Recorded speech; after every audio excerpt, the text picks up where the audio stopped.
দাদা, আমরা এই বরাকবাসীর যে দুঃখ প্রত্যেক বছর ফ্লাড, এটার কোনো স্থায়ী সমাধান আমরা পাইতাম না নি? स्थायी समाधान हो जाएगा। मैं जब चीफ मिनिस्टर बनूंगा ना तब स्थायी समाधान होगा। क्या बात कर रहे रे बाबा? আপনার চিফ মিনিস্টার আপনার ফলে স্থায়ী সমাধান হইব? মানে আপনার মাথায় তেমন কিতাব বুদ্ধি আছে যে আপনি চিফ মিনিস্টার হওয়ার পরে এটা সমাধান পাইলিম, যেটা প্রত্যেক বছর আমরা ফ্লাড ওর সে আটকাইতে পারেন না? मेरा माथा में एक बुद्धि आया अभी।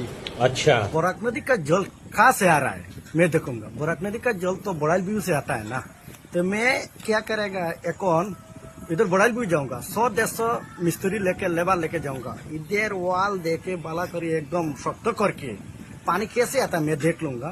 100-150 मिस्त्री लेके चला जाऊंगा, देखूंगा इधर पानी कैसे आएगा। মানে ওটা আপনার মাথায় বুদ্ধি যে বরাইল পাহাড় যেখানে থেকে বরাক নদী জলায় ওই জায়গা থেকে ডাইরেক্ট আপনি ওয়াল দিলি। वाल दे दूंगा, नहीं उसको समाधान नहीं हो रहा ना अभी। समाधान तो मेरा दिमाग से बुद्धि आ रहा है, मैं इधर जाऊंगा, इधर जाके ऐसे पूरा बांध दे के एकदम पानी कैसे आएगा मैं देख। আপনার কিতা লাগে মানে এই যে আপনি সমাধানটা বার করছেন এটা কাজ করবো নি?